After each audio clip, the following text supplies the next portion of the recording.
2020 of the fantasy baseball season. And here's a few pitchers I look to drop and who will not help your fantasy team at the stretch run right now and right before the playoffs for fantasy owners. The first guy, Nick Pivetta of the Boston Red Sox. It's been an up and down season in his second year in Boston here for Pivetta. Last season he was good, and this season a mixed bag of results like I mentioned on the year. 147 in the third, 9-10 record, a complete game under his belt, 140 hits, 72 runs, 54 walks, 143 strikeouts, 12 quality starts, a 4.40 ERA and a 1.32 whip. So Pivetta, overall the numbers aren't horrible, but he's a middle of the pack starting pitcher here with those numbers. Obviously, he's Nick Pivetta. He's not going to be a big-time starter for the remainder of the season. He's a 5 or 6 inning pitcher. This Red Sox team not going anywhere, especially with the last month of the season and a tough division with the Yankees, Rays, and Blue Jays. And right now, he's been struggling the last 2 out of 3 outings. August 16th at Pittsburgh, 7 innings, got the win. A hit, no runs, 3 walks, 6 Ks, a quality start. August 21st at Baltimore, 5 2/3 in that one, 6 hits, 2 runs, a walk, 9 Ks. And August 28th versus Tampa, he got lit up, 5 innings, got the loss. 8 hits, 5 runs, 3 walks, 4 Ks. So right here, Pivetta's not going out there. And he's not getting the job done right now for the Red Sox and fantasy owners. And right now, still owned in 45% of fantasy leagues. I would just shy away from him because he's too inconsistent and he plays on a team that's out of it and in a very tough division. Next guy is Alex Wood of the San Francisco Giants. Alex Wood, it's been a bad season here for him, in my opinion, on the year. 126 innings, 8-11 record, 127 hits, 70 runs, 9 walks, 126 strikeouts, 6 quality starts, a 5 ERA, and a 1.24 whip. And over the last couple weeks here, he's been getting hit hard, 7 2/3, 0-2 record, 13 hits, 15 runs, 2 walks, 7 Ks, a 17.61 ERA, and a 1.96 whip. So right here, those numbers are horrible, no doubt about it, for Wood. And he's another guy in a tough division with obviously the Padres and Dodgers, 2 teams that can hit the baseball, and the Rockies hit the baseball only in Coors Field, obviously. So the last few outings here for Wood, August 14th versus the Pirates, 6 innings, no decision, 5 hits, 3 runs, a walk, 9 Ks, a quality start. August 19th at the Rockies, 4 2/3, got the loss, 7 hits, 7 runs, 2 walks, 3 Ks. And August 26th at the Twins, got lit up in that one, 3 innings, got the loss, 6 hits, 8 runs, 4 Ks. So right here, not getting the job done is Wood. He's not going deep into games to start with this season with only 6 quality starts on the season.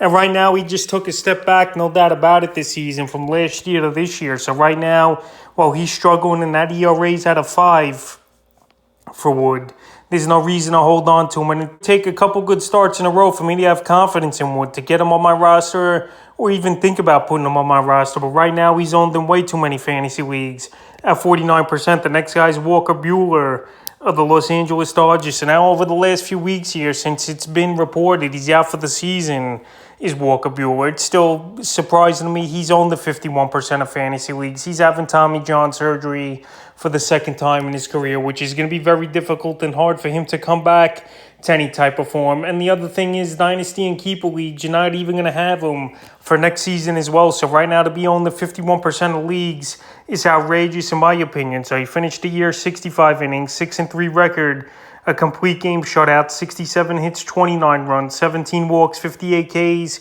and 3 quality starts with a 4.02 ERA and a 1.29 whip. So this season wasn't a good one for Walker Buehler. Now it's very tough to see him go down and miss next season as well with the Tommy John, and hopefully for a speedy recovery and he could get back to form. But it's going to take a long time here for Walker Buehler, and he's a guy I'm not going to be thinking about for fantasy baseball at least till 2024. So right here, he's a no-brainer drop this week. The next guy who rolled is Chapman of the New York Yankees. So Chapman, he's been a train wreck all season for this Yankee team, and it's very shocking to me he's still owned in 65% of fantasy leagues, and now he's been put on the injured list with a leg infection from a tattoo is Chapman. So on the season here, 30 2/3, 2-3 record, 9 saves, 22 hits, 16 runs, 22 walks, 35 strikeouts, a 4.70 ERA, and a 1.43 whip, so he wasn't the closer over there for this Yankee team.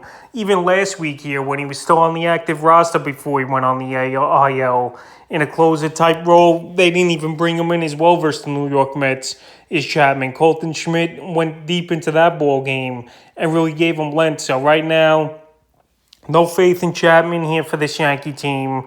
He's not putting up the numbers. He's been way overpaid, and his best days are behind him. He's a very inconsistent pitcher and a guy who don't really hit the strike zone like he used to, and teams hit him hard as well when they get things going. So right now, still only 65% of fantasy leagues is way too much, and he's not going to make an impact at all as a closer for the last month of the season or even possibly be on the postseason roster for all we know for this Yankee team. So right now we drop him, and the final pitcher I would look to drop this week's Jon Gray of the Texas Rangers. So Jon Gray, a pretty decent first season for him in Texas this year, but another guy who's only going to make 1 or 2 more starts when he comes off the injury list. On the season here for him, 7-6 record, 103 in the third, 87 hits, 44 runs, 34 walks, 116 Ks, and 7 quality starts with a 3.83 ERA and a 1.17 whip. So right here, Jon Gray, pretty solid numbers on the season. Pitched all right in a mediocre division over there in the AL West. Not many great teams. The Angels, they really faltered out and fizzled out the last couple months. Seattle, they're more of a pitching type of team where they'll hit here and there as well. And obviously the Houston Astros, cream of the crop in the American League this season. But besides that, not much great competition over there in the West. July 21st at Miami, 6 innings, got the win. 4 hits, no runs, 2 walks, 5 Ks, a quality start. July 27th at Seattle, 6 1/3, got the loss, 5 hits, 4 runs, 4 walks, 8 Ks. And August 1st versus Baltimore, before he went out injured, 1 1/3, got the loss, 4 hits, 3 runs, a walk, 3 Ks. So right here, Jon Gray's on the injured list. He still hasn't had a rehab start as well from the oblique injury. And like I said, he's going to come back maybe for 1 or 2 starts. He's not a guy I'm going to stash, and not a guy I'm really going to count on to go deep into ball games towards the end of the year for a Ranger team that's obviously out of it. So he's only 47% of leagues, which is too much in my opinion. So that's a few pitches I look to drop here for a crucial week 20 of the fantasy baseball season.